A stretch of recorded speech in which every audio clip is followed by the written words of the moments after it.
A revelação dos supersalários de parte das companhias estatais levou o governador a decidir por uma emenda que vai colocar todas as folhas de pagamento no teto constitucional do DF. A base é o salário do próprio governador, que recebe pouco menos de R$ 24 mil. O Buriti prepara o texto que deve ser enviado à Câmara Legislativa até o fim da tarde. A decisão acontece 4 dias depois do escândalo das altas gratificações da CAESB. Tem servidor ganhando até R$ 95 mil. Na tentativa de combater os supersalários no governo, uma emenda de proposta à lei orgânica do Distrito Federal vai ser encaminhada nesta terça-feira para a Câmara Legislativa.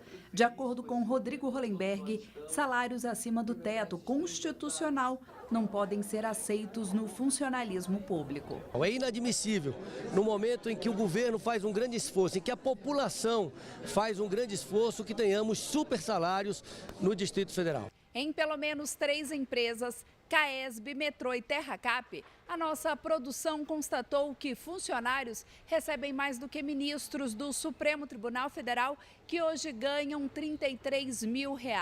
Para justificar esses valores, entram na conta gratificações, benefícios, férias vencidas ou que foram vendidas. Um motorista, por exemplo, embolsou quase R$ 19 mil. O presidente da CAESB recebeu R$ 56 mil, 22 mil só em gratificações. Uma analista de saneamento, mais de 60 mil. E uma advogada superou os R$ 95 mil no mês passado. Ou seja, quase 4 vezes o salário de R$ 24 mil do governador, que é o teto para os funcionários públicos do Distrito Federal.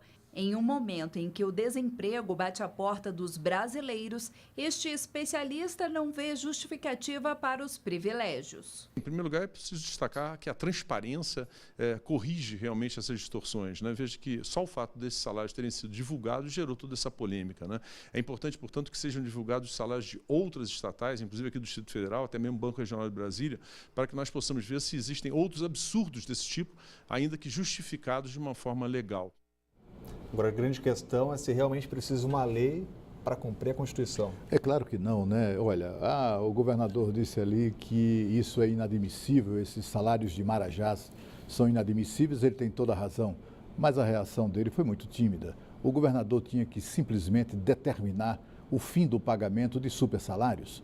O teto, que é o que significa o salário do governador, é fixado na Constituição. Não precisa de uma nova lei, uma lei ordinária, uma lei menor, para tornar válido um preceito constitucional. A Constituição é a nossa lei maior. Nada pode ser mais importante, nada pode ser feito para tentativa de interpretar a Constituição malandramente, como são os casos dos marajás dessas estatais aí que foram citadas, CAESB, Metrô, etc. O que eu gostaria de fazer, além de exortar o governador a simplesmente, corajosamente, parar de pagar isso, é reagir a eventuais ações na justiça, porque a pelegada dos sindicatos já está dizendo, se o governador mexer no salário dos marajás, nós vamos brigar na justiça para os salários serem mantidos, né? Se eles fizerem isso, governador, entre com uma ação, não apenas demitindo esses malandros, mas também pedindo à justiça que todo o dinheiro que embolsaram ilegalmente acima do teto constitucional seja devidamente devolvido. Além de fazer essa sugestão ao governador Hollenberg, eu quero fazer aqui uma exortação aos demais servidores, funcionários da CAESB, ou também de qualquer outro estatal, metrô, etc., que vocês sabem mais do que ninguém quem são os marajás do seu local de trabalho. Trate-os como bandidos, porque eles são isso, são bandidos, são ladrões. Marajás que recebem dinheiro que não podem receber são ladrões e devem ser tratados de cima para baixo. Denuncie isso todos os dias, olhe com o desdém que esses marajás merecem e pressione a pelegada do seu sindicato a cerrar fileiras em favor daqueles que estão ganhando legalmente o seu salário e muito abaixo do teto. O Congresso voltou com tudo depois de 10 dias de carnaval. O Senado deve aprovar a repatriação de recursos no exterior até amanhã. E a reforma ganha contornos lá na Câmara dos Deputados, reforma trabalhista e da Previdência. O presidente Temer quer o novo regime da aposentadoria aprovado em até 4 meses. Os detalhes com Renata Dourado, já está com a gente aqui novamente. Foco total na reforma, né, Renata? Foco total nas reformas, exatamente isso. Então, ontem o presidente Michel Temer ofereceu um jantar para os parlamentares, deputados, senadores que fazem parte ali da bancada de apoio e já deu uma data limite, digamos assim, para a aprovação da reforma da Previdência.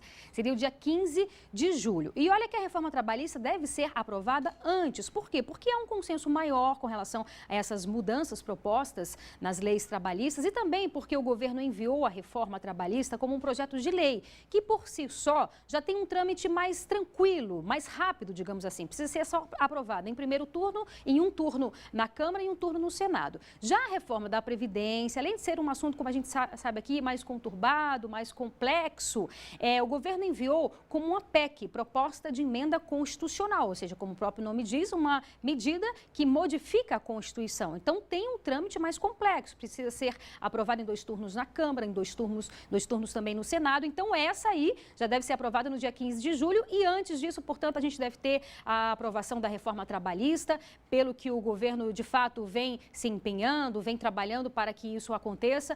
Tem reunião nas comissões hoje à tarde, então hoje na comissão que analisa aí essa reforma trabalhista foram convidados aí os 6 presidentes das principais sindicais, das centrais sindicais trabalhistas. Amanhã são os representantes das confederações patronais. Então é isso, o debate permanece, o debate continua e o governo tem sim, Rodrigo, muita pressa na aprovação dessas reformas. Obrigado, Renata. Continua acompanhando as reformas no Congresso. O racionamento continua. Hoje ficam sem água Lago Sul, Paranoá, Itapuã, Taquari, Império dos Nobres e setor habitacional Dom Bosco.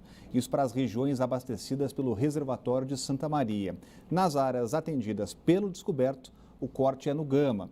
A DASA e a Secretaria de Meio Ambiente assinaram uma resolução para reduzir o consumo de água entre produtores de peixe de Brasília e dos estados de Goiás. Se o nível do Descoberto, que hoje está em 43,48%, não atingir 45,8% até o fim desta semana, o volume de captação de água vai ser reduzido pela metade, com horário restrito entre 6 e 9 da manhã. Também nesta manhã teve uma audiência pública na agência reguladora para decidir o que fazer com os mais de 9,5 milhões de reais arrecadados com a taxa de contingência de 40% nas contas públicas, nas contas de água. As principais sugestões da DASA são investir em campanhas educativas e intensificar a fiscalização. Consulta pública vai até o próximo dia 13. Mas na próxima quinta-feira, a DASA faz mais uma audiência. Informações sobre como participar no site adasa.df.gov.br. E a seguir, começa na sexta o saque do FGTS. Saiba o que fazer em caso de parentes mortos, que ainda tem saldo na conta inativa. O Band Cidade volta já.